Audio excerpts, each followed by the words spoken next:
Olá, aqui é o Alexandre Afonso da AlgoWorks e nessa aula eu quero mostrar para você como publicar um projeto JSF aqui na infraestrutura da DigitalOcean. Resumidamente, nós vamos fazer aqui duas coisas. A primeira é configurar a infraestrutura, o nosso servidor aqui dentro da DigitalOcean, e a segunda coisa é a instalação dos serviços juntamente com a publicação do nosso projeto de exemplo. Projeto esse que eu vou mostrar também para você nessa aula mais para frente. E antes de continuar aqui com os detalhes, eu quero aproveitar esse seu interesse por JSF e fazer um convite para você, para que você faça o download aqui do e-book Java EE 7 com JSF, Primeface e CDI. É um e-book muito bem organizado e escrito pelo Thiago Faria, da AlgoWorks. Nele você vai aprender a fazer uma aplicação com essas tecnologias do zero, aplicação que você pode até publicar aí na DigitalOcean, quem sabe, né, quando você terminar. E para baixar, você pode acessar a URL alga.works/livro-java EE. Voltando aqui para o site, aqui para o browser, aqui eu estou no site, né, como você já deve ter percebido, no site da DigitalOcean, www.digitalocean.com.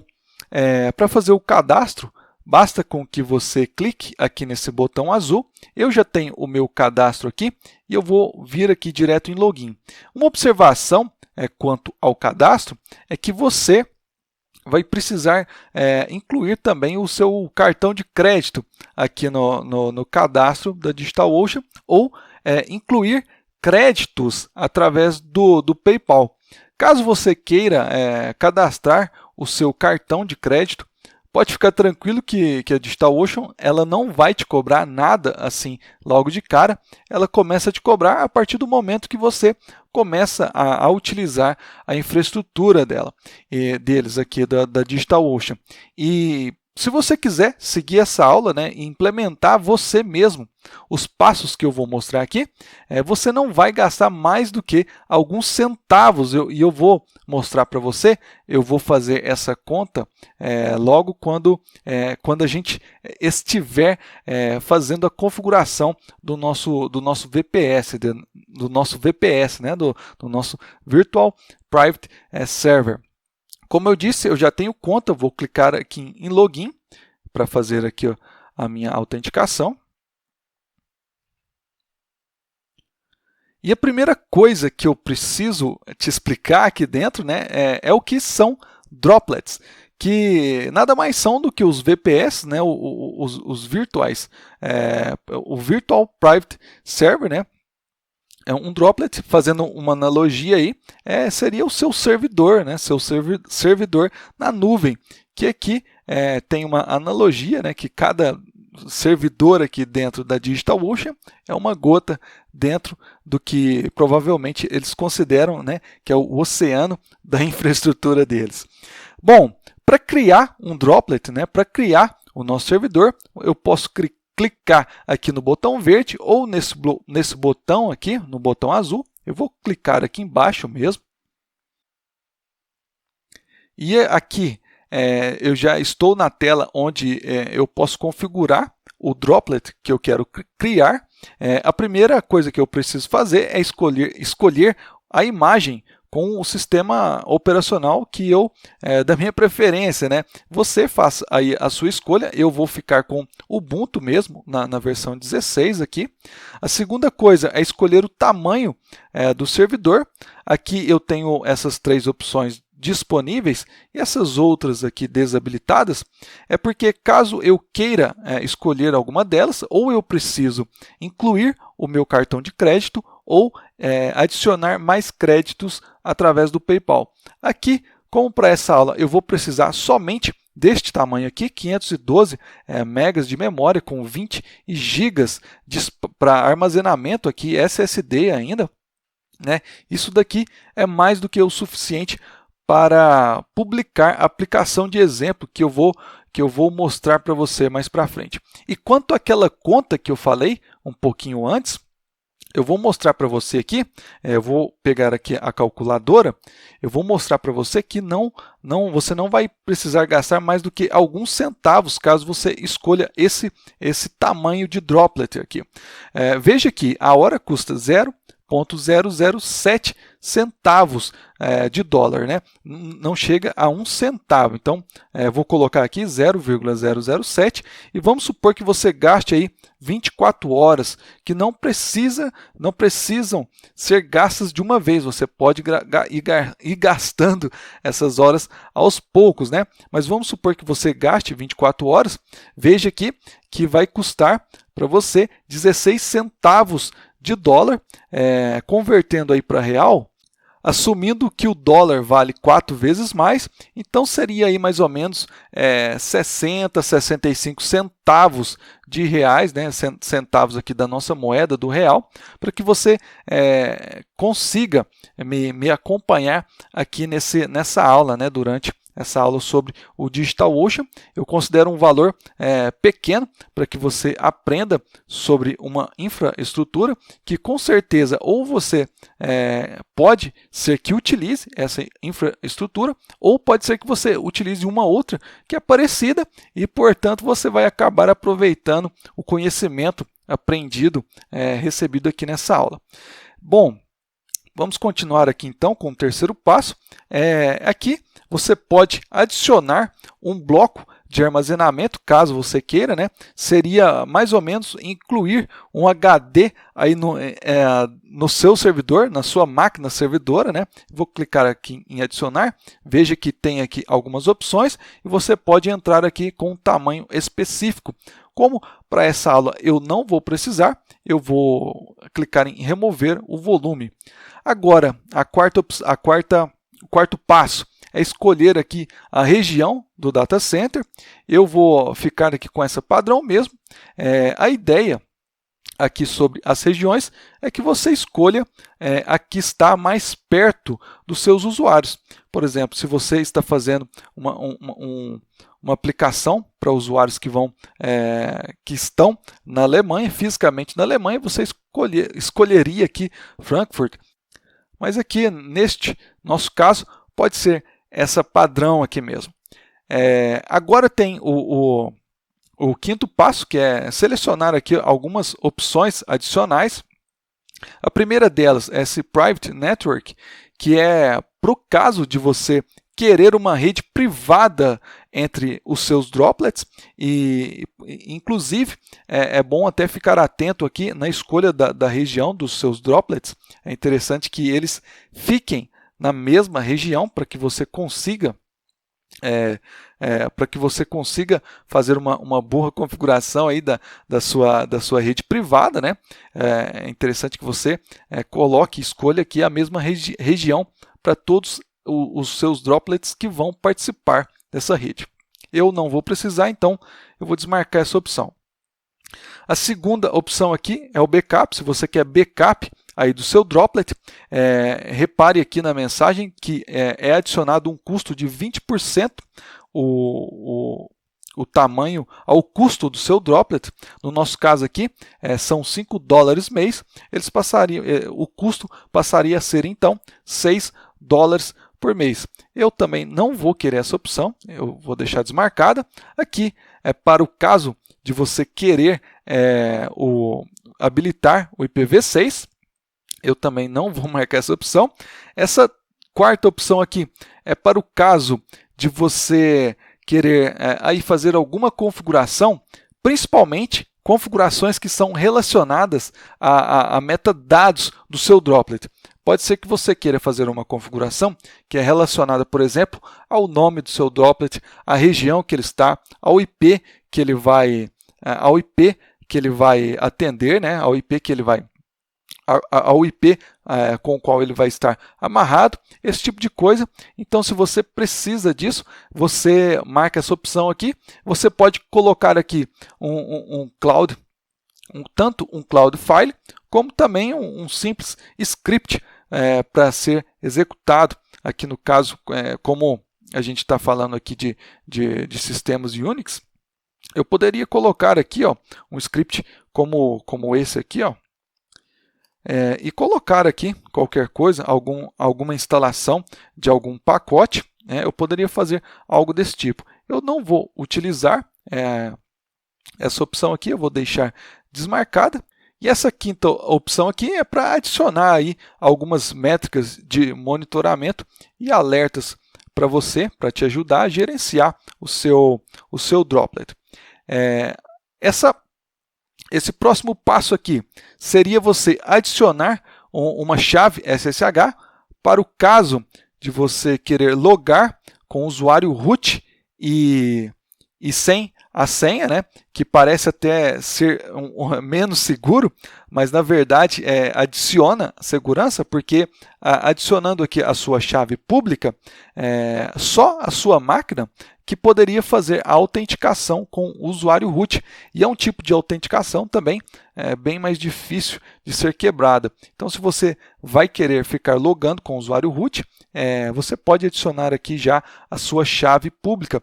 No nosso caso, eu vou criar um usuário lá dentro do nosso Droplet, e esse usuário sim, ele vai ter a autenticação configurada para utilizar a chave pública e, portanto, eu não vou precisar de senha. Inclusive, eu vou desabilitar a autenticação com o usuário root via SSH, e por isso eu não vou nem adicionar aqui a minha chave pública, né? Por enquanto, eu ainda não vou mexer com essa configuração.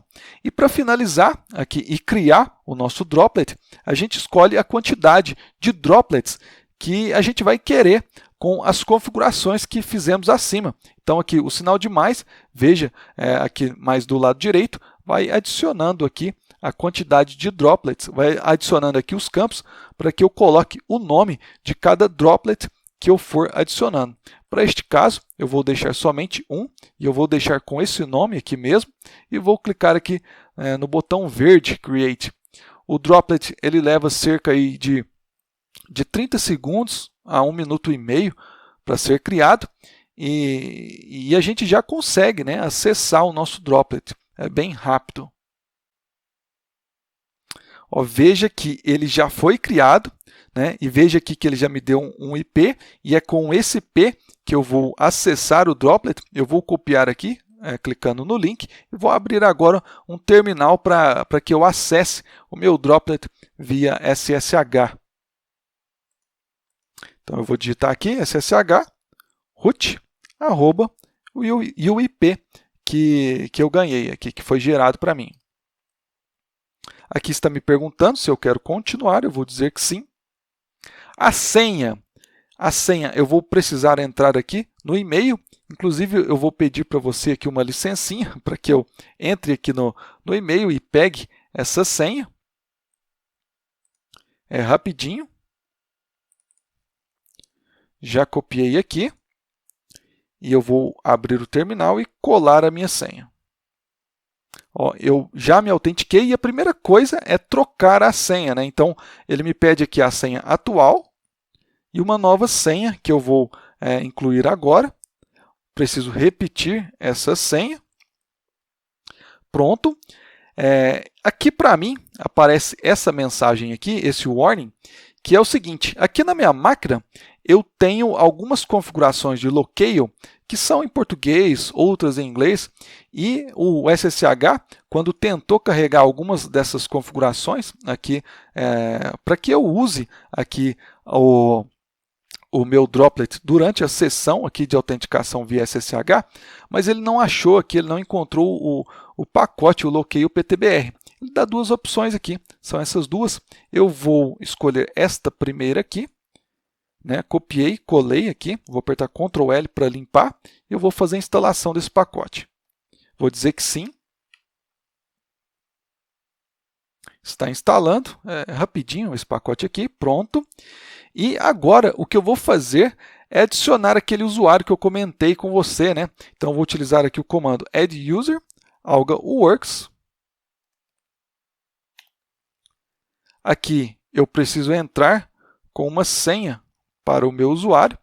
Vou repetir a senha. E aqui tem algumas informações, caso você queira preencher. Eu vou deixar elas todas vazias. Aqui eu vou confirmar. Pronto. Agora eu vou adicionar esse usuário ao grupo sudo para que eu consiga fazer aqui, continuar fazendo as instalações dos pacotes utilizando somente esse usuário, para que eu evite utilizar o usuário root aqui do meu droplet. Então eu vou utilizar aqui o comando usermod -a, que é para adicionar os grupos que eu vou passar aqui no parâmetro G. No caso, é somente o grupo sudo, e eu vou adicionar no usuário algoworks. Pronto. Agora, eu já vou alterar aqui para o usuário algoworks, porque eu vou fazer aqui agora a configuração para que eu logue com esse usuário algoworks sem utilizar a senha, né? A primeira coisa que eu vou fazer é criar aqui a pasta .ssh dentro da minha pasta de usuário, né? Eu represento ali a minha pasta de usuário pelo tio, eu vou colocar /.ssh, pasta criada, e eu vou criar aqui também o arquivo authorized keys, e dentro desse arquivo eu vou incluir a minha chave pública, e eu vou pegar essa chave da minha máquina. Então eu vou abrir aqui uma nova aba, e essa aba vai ser na minha máquina, né? Eu vou estar rodando comandos aqui no meu notebook, e eu vou utilizar aqui esse comando aqui para que eu jogue aqui a minha chave pública. Aqui, veja, eu vou colocar aqui .ssh, a minha chave pública fica aqui no ID srsa.pub, e eu vou jogar essa saída aqui para um outro comando que vai colocar o conteúdo desse arquivo. Esse aqui é basicamente um texto, o que tem nesse arquivo aqui, e eu vou jogar esse texto aqui para a minha área de transferência com o comando xclip -selection, selection clipboard. Dessa forma eu coloquei a minha chave pública na minha área de transferência, e agora o que eu vou fazer é abrir aqui com o Vim, com o editor Vim, eu vou abrir esse arquivo authorized keys. Na verdade eu não vou abrir, né? Eu já vou criar e ao mesmo tempo da criação já vou abrir ele com o editor Vim. Porque eu acabei de criar essa pasta SSH, né? Então não tem nada dentro dela. Eu vou criar agora authorized /keys. Keys. E aqui dentro eu vou colar a minha chave. Eu utilizei aqui o editor Vim, você pode utilizar o editor da sua preferência. E eu vou pedir para você aqui uma licença novamente para poder colar aqui a minha chave pública, né, aqui dentro desse arquivo. Eu vou colar aqui rapidinho. Pronto, já colei, vou voltar aqui com o editor. Pronto. Agora eu vou alterar aqui as permissões dessa pasta que eu criei e do arquivo também. Eu vou colocar aqui, eu vou utilizar o comando chmod 700 para o diretório .ssh e chmod 600 para o arquivo authorized keys. O 700 aqui quer dizer que somente o usuário algoworks ele vai poder executar, ler e criar coisas, arquivos dentro desse diretório. E o 600 aqui quer dizer que somente o usuário algoworks vai poder ler e escrever aqui dentro desse arquivo authorized keys. Bom, continuando, eu já posso sair aqui e testar a minha autenticação sem a senha. Então eu saí, eu desloguei aqui com o usuário algoworks, e como eu estava com o root, eu voltei para o root. Eu vou sair aqui do root também. Agora eu voltei para a minha máquina e eu vou me autenticar de novo, de maneira bem parecida, só que com o usuário algoworks, e eu não vou precisar incluir a senha. Veja que eu não precisei colocar a senha, né? Eu não precisei informar a senha do usuário algoworks. E agora eu vou remover a autenticação do usuário root no serviço SSH. Eu vou fazer isso editando o arquivo que fica em /etc, /ssh, /sshd, _config. Eu vou precisar do sudo para fazer isso. Eu entrei aqui no arquivo, eu vou colocar aqui uma barra, veja aqui no rodapé do terminal, vou colocar uma barra e digitar aqui as iniciais da configuração que eu quero alterar. Ó, veja que já caiu em cima aqui da configuração, que é permit root login. Eu vou apertar ESC, a letra I, e vou ir até o final aqui, vou trocar de yes para no. Agora eu vou apertar ESC novamente, colocar 2 pontos, veja aqui no rodapé os 2 pontos, e colocar a letra X. E vou apertar Enter para já fechar, para salvar e já fechar esse arquivo. Agora eu vou rodar aqui o comando service ssh reload para reiniciar o serviço. Está pedindo a minha senha. E pronto! Reiniciado, e agora não é mais permitido o login do root via SSH. E continuando aqui então, o próximo passo é fazer a instalação do MySQL, do banco de dados que a gente vai utilizar. E para fazer essa instalação, eu vou utilizar aqui o comando apt-get install -y MySQL server. O nome do pacote, né, é MySQL server. Esse y aqui é para que o comando apt-get não me pergunte se eu realmente quero instalar o pacote. Eu vou querer, eu sei que eu vou querer. E aqui é o comando install do apt-get e eu vou rodar esse comando. Ó, está me pedindo a senha do usuário Algworks, porque eu utilizei o sudo, né? Aqui está me pedindo um usuário para o root. Eu vou colocar aqui 123. Eu vou confirmar aqui 123. Ó, continuando a configuração do MySQL, a instalação.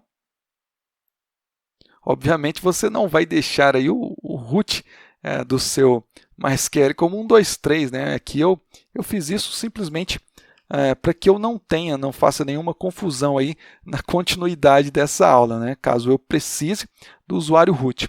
Mas eu vou limpar aqui agora o terminal e eu vou utilizar aqui o comando sudo MySQL _security installation, né? Eu vou rodar esse comando aqui e eu vou fazer algumas configurações que são úteis, principalmente para quando nós estamos publicando o nosso MySQL em produção, né? Que é o nosso caso aqui, né? Tentar simular um ambiente de produção também, ou mais próximo disso. Opa, eu errei aqui a senha, eu confundi a senha do root aqui do MySQL com a senha do root da máquina, né? Pronto. E a primeira coisa aqui que ele me pergunta é se eu quero esse plugin aqui que valida a força da senha dos usuários do banco de dados. Eu vou dizer que sim, só que eu vou colocar aqui a opção menos forte, vamos dizer assim, que exige somente 8 caracteres para a senha, né? Então eu vou deixar aqui a opção 0, né? Que é 0 aqui para fraco, para baixo. Então deixei. Aqui, como eu coloquei aqui fraco, mas a senha do meu root é mais fraca que isso, né? Eu coloquei simplesmente 123. Está me pedindo aqui se eu quero alterar. Eu vou dizer que não. A próxima opção aqui é que está dizendo aqui que, por padrão, o MySQL tem aqui usuários anônimos, né? Para que facilite aí a utilização do banco de dados, pelo menos em tempo de desenvolvimento e teste. Aqui está perguntando se eu quero remover esses usuários, e eu vou dizer que sim, eu quero remover. Aqui está me perguntando se eu quero desabilitar o login como root remotamente. Também vou dizer que sim, não vou permitir. Aqui está perguntando se eu quero remover o banco de dados de teste. Eu quero remover, né? Eu não preciso disso no ambiente de produção. E aqui está perguntando se eu quero recarregar os privilégios. Eu vou dizer que sim também. Pronto. Finalizei as configurações. Agora eu vou entrar aqui no banco de dados, MySQL -u, o usuário é o root, -p para informar a senha. Vou informar aqui 123. E o que eu vou fazer aqui é criar o banco de dados e criar um usuário que eu vou utilizar para acessar esse banco de dados. Então, vou utilizar aqui o comando create database. O nome do banco de dados vai ser hospedagem JSF. Esse banco de dados está configurado lá na aplicação, no persistence XML da aplicação. Eu vou apresentar a aplicação agora mesmo para você. Pronto. Agora eu vou criar o usuário. Create user alga works identified by. Eu vou colocar aqui de 1 a 8. Pronto. Agora eu vou dar as permissões para o usuário AlgoWorks no banco hospedagem JSF. Né?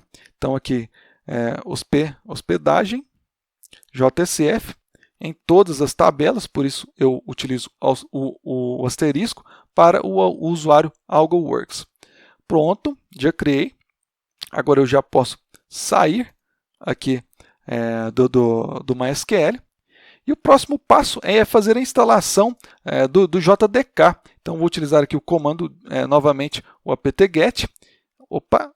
apt-get install -y default JDK. Está instalando.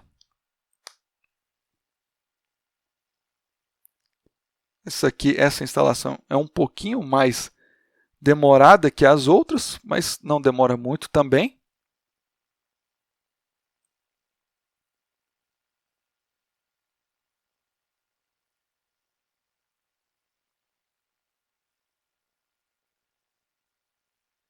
Está quase terminando. Pronto. Vou limpar aqui o terminal. Agora eu vou fazer o download do Tomcat. Eu vou entrar aqui no site do Tomcat, Tomcat, né? Tomcat Apache Org. Aqui eu vou baixar essa versão 8.5.9, vou clicar aqui em download. Eu vou copiar o link do zip, copiei aqui, cliquei com direito, copy link address. Vou voltar no terminal, eu vou vir aqui para a pasta temporária e vou utilizar aqui o wget, vou colar o link e está fazendo o download aqui do zip, né? É rapidinho, já baixou. Veja aqui o zip. Eu vou fazer a instalação aqui também do unzip, né, para que eu extraia esses arquivos. Vou utilizar aqui também o apt-get install unzip. Esse é bem rápido. Ctrl L para limpar o terminal. Agora eu vou utilizar esse comando, né, para poder extrair aqui os arquivos. Pronto. Arquivos extraídos. Agora eu vou copiar, eu vou mover. Veja que eu tenho o diretório Apache Tomcat 8.5.9. Eu vou mover esse diretório para dentro da pasta do diretório opt. Então eu vou utilizar aqui o comando move Apache Tomcat para o diretório /opt/ e eu já vou renomear também para Tomcat. Veja que eu estou pegando esse diretório aqui e renomeando para Tomcat. Eu preciso aqui do sudo. Pronto. Agora eu vou já aqui para dentro do diretório Tomcat. Vou listar aqui para ver se está tudo ok. Certo, está tudo aqui. E agora o próximo passo é configurar aqui a permissão para que os arquivos, os scripts que eu vou utilizar para iniciar o Tomcat possam ser executados. Então, vou utilizar aqui o shmode mais x, aqui dentro da pasta bin. Eu vou utilizar aqui *.sh. Então, vou deixar aqui executável os scripts que terminam aí com sh. Veja aqui na pasta bin que eles ficaram aqui até na cor verde, né? O terminal ele até deixa colorido aqui para que fique mais fácil a identificação deles, né? E agora eu vou criar um arquivo aqui dentro da pasta bin do Tomcat, que é uma configuração que eu preciso fazer especialmente para o DigitalOcean ou até ambientes que sejam parecidos com o da DigitalOcean. Ambientes, por exemplo, que você saiba aí que vai utilizar o Docker, por exemplo. Provavelmente você vai precisar dessa configuração que eu vou fazer aqui agora. O que eu vou fazer? Eu vou criar um arquivo que chama setenv.sh e eu vou criar ele aqui na pasta bin. E dentro desse arquivo eu vou configurar aqui a variável de ambiente Java opts e o valor dela vai ser um parâmetro Java que se chama java.security.egd, que vai ser igual a file /dev/urandom. E o que significa isso, né? Só para que você tenha uma ideia do que é isso, com esse comando eu estou alterando a fonte de bits que a classe SecurityRandom utiliza para poder ajudar o Tomcat a criar os identificadores das sessões que ele configura para cada sessão que é criada, né? Basicamente é isso. Obviamente é um pouco mais complexo do que isso que eu expliquei, mas é só para que você tenha uma ideia do que eu estou fazendo. Eu vou apertar aqui o Ctrl D para poder salvar o arquivo. Agora eu também preciso deixar ele como um arquivo executável. Então eu vou utilizar aqui o shmode mais x setenv. Veja que ele foi criado. Veja que ele foi criado aqui na pasta bin.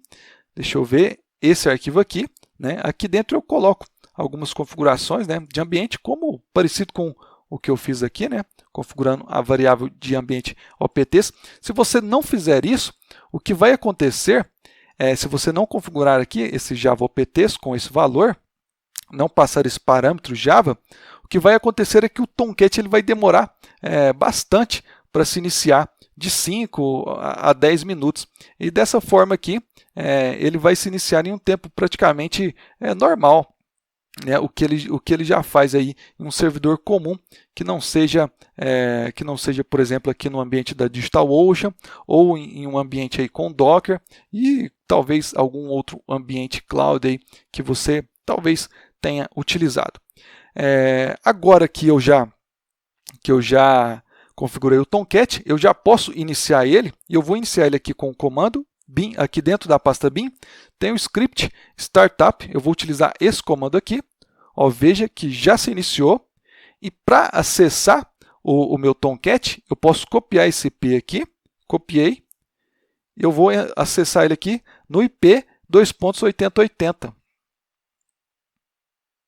Bom, agora que o Tomcat está rodando aqui na máquina, o que eu vou fazer é instalar agora, configurar o firewall, porque aqui no Ubuntu 16, o firewall que eu vou utilizar, ele já vem instalado, e eu vou utilizar esse aqui, o UFW, se não me engano, é Uncomplicated Firewall, que é uma versão aí, bem mais amigável do iptables, né? Então vou utilizar aqui para começar o comando status dele. Veja que como eu utilizei o sudo, eu preciso do password do usuário Hogworks, e o firewall está inativo. E antes de ativar ele, eu vou adicionar aqui, a permissão para os serviços que eu quero utilizar. Eu vou utilizar aqui somente, eu vou permitir aqui somente o serviço SSH. Isso aqui é uma coisa bacana desse firewall, que eu não preciso aqui colocar a porta, por exemplo, eu não preciso colocar aqui porta 22, serviço TCP. Esse comando que eu estava utilizando, que é o allow SSH é como se fosse um atalho para esse comando que você está vendo agora. Eu vou utilizar o atalho mesmo.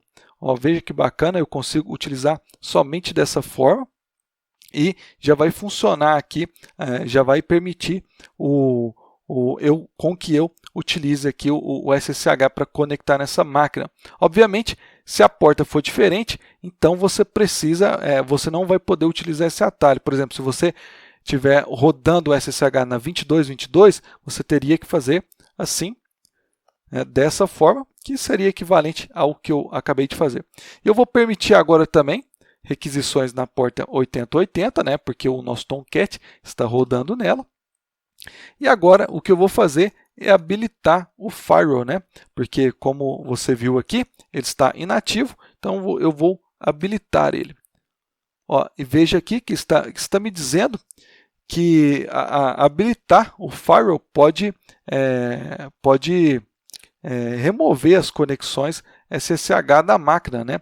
Aqui no caso removeria, se eu não tivesse adicionado aqui o serviço aqui SSH, removeria a minha conexão e depois eu não conseguiria conectar mais na máquina via SSH. Aqui, como eu sei que está permitido, eu vou dizer que sim. Aqui já diz para mim que está ativo e habilitado na inicialização do sistema. Agora eu vou utilizar aqui o comando sudo fw status. Ó, veja que está permitido aqui a porta 22, que é o serviço SSH, né? E a porta 8080, a qual o Tomcat está utilizando para receber as conexões HTTP. Bom, Firewall já configurado, né? A gente tem já praticamente tudo. Falta agora publicar a nossa aplicação. Agora falta o mais importante, que é a publicação da nossa aplicação aqui dentro do ambiente da DigitalOcean. E eu criei um script para isso, mas antes eu vou até aqui apresentar para você a aplicação. Eu vou abrir aqui o Eclipse. Ó, veja, a aplicação é essa aqui, hospedagem, videoaula JCF hospedagem, é uma aplicação comum, inclusive eu utilizei essa aplicação aqui em duas aulas passadas, eu já utilizei ela, e ela só foi aqui trabalhada para que eu consiga aqui, para que eu tenha um banco de dados, para que ela faça o uso do banco de dados e fique uma aplicação mais parecida com o mundo real, para que a gente tenha configurações também parecidas com o mundo real. Veja aqui, eu tenho alguns pacotes, né? Você vai poder baixar esse código-fonte. Depois eu vou passar o código-fonte na descrição desse vídeo aqui, vai ter a URL para o código-fonte. Você vai poder fazer o download e analisar esse projeto aqui com mais calma, se você tiver interesse. Veja que eu tenho um Persistence XML com algumas configurações aqui. Veja que eu vou continuar utilizando essa configuração. Aqui, lá no meu droplet, eu não vou utilizar o usuário root, eu vou utilizar o usuário AlgoWorks e eu vou utilizar a senha de 1 a 8 que eu configurei lá para o usuário AlgoWorks. Essa questão aqui é uma questão didática, né? Você obviamente não vai deixar em produção para dropar e para recriar a sua base de dados a cada vez que a aplicação for iniciada, né? Então, esses parâmetros aqui, obviamente, você não deixa numa aplicação que você vai levar para a produção. Bom, agora eu vou aproveitar que eu abri aqui o Persistence XML, eu vou fazer a configuração aqui do usuário e do usuário e da senha, né, aqui diretamente no servidor. E como que eu faço isso? Voltando aqui do projeto, eu tenho aqui uma classe, aqui, ó, veja que Entity Manager Producer, essa classe aqui é que cria o Entity Manager Factor e o Entity Manager. E essa classe, ela pega configurações dinamicamente. Ó, veja aqui, depois você pode dar uma olhada aqui nessa classe aqui, PersistenceProperties.get. Veja aqui que eu tenho algumas opções de onde buscar as configurações do banco de dados, e o que eu retornar aqui neste método vai sobrescrever o que eu tenho no Persistence XML. E o que eu vou utilizar lá na DigitalOcean é essa opção aqui de criar um arquivo na pasta do usuário. Então eu vou criar esse arquivo lá, eu vou criar aqui na pasta do usuário, e esse arquivo, voltando no projeto, esse arquivo ele tem que ter este nome aqui, este nome, jdbc.properties, e as configurações dele precisam ser parecidas com essas daqui. Veja que eu utilizo a mesma chave que eu utilizaria lá dentro do Persistence XML. Inclusive eu vou copiá-la aqui, e vou utilizar agora na criação do arquivo. Eu vou utilizar aqui, cat, a pasta do usuário, barra jdbc.properties. Eu vou colocar... Opa, eu preciso aqui do sinal de maior para poder jogar aqui o que eu digitar dentro do arquivo. O usuário vai ser AlgaWorks, a senha, aqui o password vai ser... Opa, digitei aqui errado. Password vai ser de 1 a 8. Eu vou configurar aqui também o driver, que eu não tenho configurado lá no meu Persistence XML, que vai ser com.mysql.jdbc.driver. Pronto, essas configurações aqui são suficientes. Veja que aqui na minha pasta home, eu vou listar ela, tem aqui o meu arquivo que a aplicação vai ler para sobrescrever as configurações que já estão no Persistence XML. Voltando aqui na aplicação, eu vou mostrar para você agora o script que eu vou utilizar para poder publicar a nossa aplicação no ambiente da DigitalOcean. Vou fechar essas abas que eu já abri. Eu vou abrir aqui esse arquivo. Veja aqui o arquivo. Na verdade, eu já tenho esse arquivo aberto aqui com outro editor que já colore aqui a sintaxe do script para a gente, fica mais fácil de entender. É um script bem simples, né? Você não precisa ser nenhum especialista em script para poder entender esse script aqui. E um comentário extra também. Esse script aqui é a forma que eu vou utilizar para publicar o meu projeto dentro do meu servidor. Mas caso você tenha por exemplo, caso você tenha aí um ambiente, todo um ciclo de vida planejado para a sua aplicação, onde você tem aí testes integrados, testes de usuário, você tem todo aí, como eu disse, um ciclo de vida, você provavelmente já está publicando o seu projeto de alguma forma, então pode continuar utilizando da mesma forma que usa. Caso você não tenha nenhuma automatização da publicação do seu projeto, eu indico que você comece aqui com esse script e vá aos poucos e cada vez mais automatizando o seu processo de build e publicação, de build e deploy da sua aplicação. Beleza? Então o script que eu vou utilizar é esse aqui. Aqui é simplesmente uma impressão, né, iniciando o deploy. Aqui são algumas variáveis, né? A única variável que eu quero explicar, dar um destaque para a explicação é essa daqui, que está recebendo aqui o cifrão e o número 1. Isso quer dizer que eu vou passar para essa variável servidor o que eu colocar como primeiro parâmetro desse script aqui. E as outras variáveis são aqui bem simples de se entender. A primeira coisa que eu faço aqui é rodar o comando package, clean package do Maven para construir o nosso pacote, né, para que a gente não esqueça de reconstruir o nosso pacote. Depois, eu vou pegar o pacote que foi construído, veja aqui a variável, né? Veja aqui, eu vou pegar o pacote e enviar ela lá para a pasta temporária, né? Eu faço isso através do comando ssp. O terceiro passo é parar aqui o Tomcat. Eu vou rodar aqui o comando shutdown do Tomcat. O quarto é remover o que está lá dentro da pasta do Tomcat, né? Veja aqui a variável web app, né? Eu tenho aqui, que estou utilizando aqui.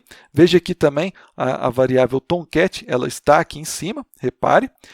O quinto passo é mover aqui o pacote para dentro do Tomcat. Então, eu vou copiar aqui da pasta TMP o meu pacote e vou colar lá dentro da pasta web apps do Tomcat, já fazendo a renomeação para o que está nessa variável aqui, o web app, né?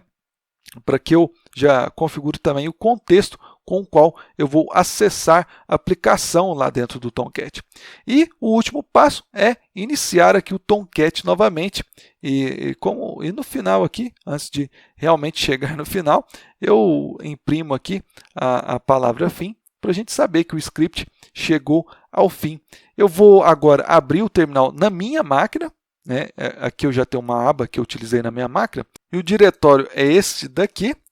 Ó, veja que aqui eu tenho todos os arquivos que eu apresentei para você ali no Eclipse, e agora eu vou rodar aqui o comando deploy DigitalOcean, e eu vou passar aqui na frente o IP, que eu vou copiar aqui do dashboard aqui da DigitalOcean, copiei, voltando aqui no terminal, eu vou colar ele aqui. Agora, veja aqui, iniciando o projeto, eu estou rodando aqui agora o MVN Package. Ó, já rodou. Agora está enviando o arquivo lá para o meu droplet. Ó, veja aqui, está enviando. Pronto, já está terminando aqui o envio. O que ele vai fazer agora é parar o Tomcat, remover o pacote que está dentro do Tomcat, apesar de que, como essa é a primeira vez que a gente publica, não tem pacote lá dentro do Tomcat.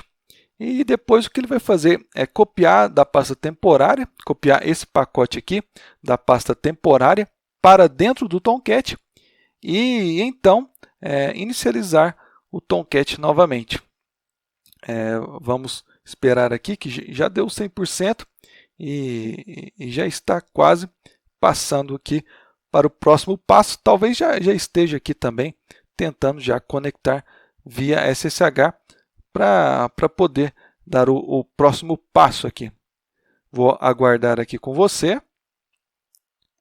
Ó, veja que apareceu essa mensagem aqui, justamente porque o arquivo não existia lá, né?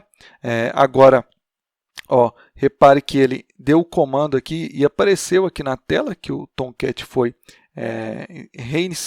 reiniciado, né? Porque ele parou o Tomcat num comando mais em cima do script.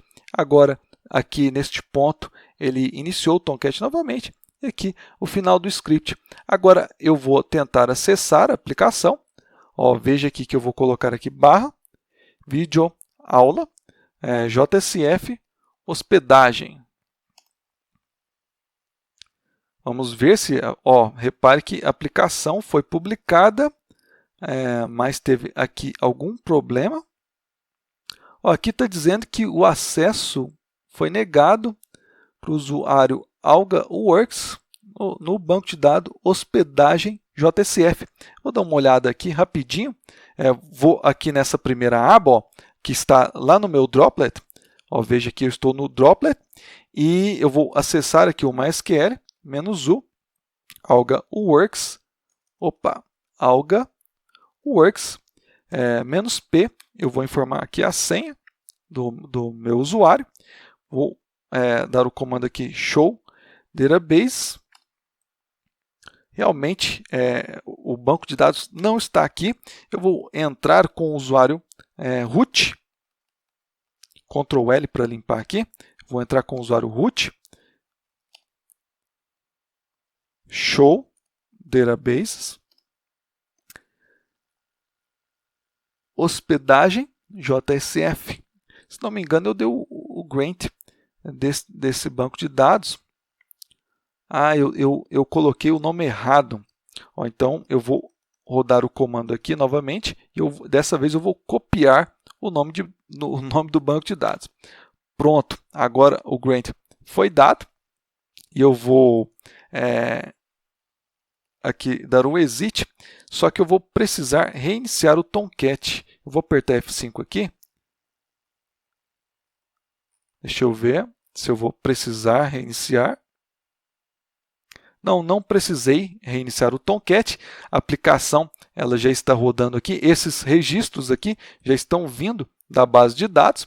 Ó, veja que eu cliquei aqui no registro. Vou mandar editar, salvar. Ó, veja que salvou o registro. Vou mandar voltar. Talvez você tenha estranhado eu ter dito que esses registros aqui estão vindo da base de dados, mas como eu falei lá no Persistence XML, tem algumas configurações. Vou voltar aqui no Eclipse, vou Ctrl Shift R, pesquisar aqui o Persistence XML, e dentre essas configurações que eu falei, extras, tem aqui essa configuração que carrega um script SQL, aqui o script dados SQL, que tem alguns registros extras que estão sendo inseridos logo na inicialização da aplicação, e por isso nós estamos vendo aqui esses primeiros registros. Aqui, clicar em novo. Se eu criar aqui um novo jogador, eu vou criar aqui o Ferreira, o e-mail aqui, ferreira@algaworks.com. Vou mandar salvar e veja que a aplicação ela já está funcionando como o esperado.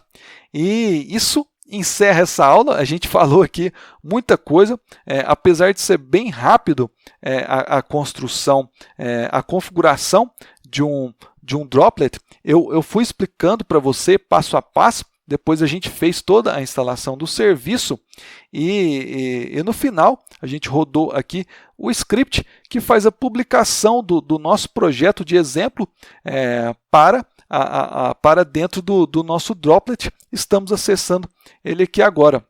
E antes de encerrar essa aula aqui, eu quero reforçar o convite que eu fiz para você no início da aula, que é aqui o download do e-book Java EE 7 com JSF, Primeface e CDI, que é um e-book, como eu disse, bem bacana, que eu recomendo a leitura para você, onde você vai aprender aí a construir uma aplicação do zero. Você pode fazer o download através do link alga.works/livro-java EE. No mais, eu espero que você tenha gostado dessa aula, que você tenha aprendido e absorvido o que eu busquei passar aqui para você. Se é a primeira vez que você está mexendo aí com esse mundo cloud, aí, com servidores, infraestrutura na nuvem, recomendo que você assista essa aula aqui novamente para que os conceitos aqui e os comandos sejam reforçados aí na sua mente. Quanto à aplicação, como eu disse, eu vou disponibilizar ela para você, juntamente também com os comandos que eu utilizei para realizar cada operação aqui, como a criação do usuário, a instalação de cada serviço e o script, que inclusive já está dentro do nosso projeto de exemplo, né? Um abraço para você, muito obrigado pela atenção dispensada até aqui e tchau!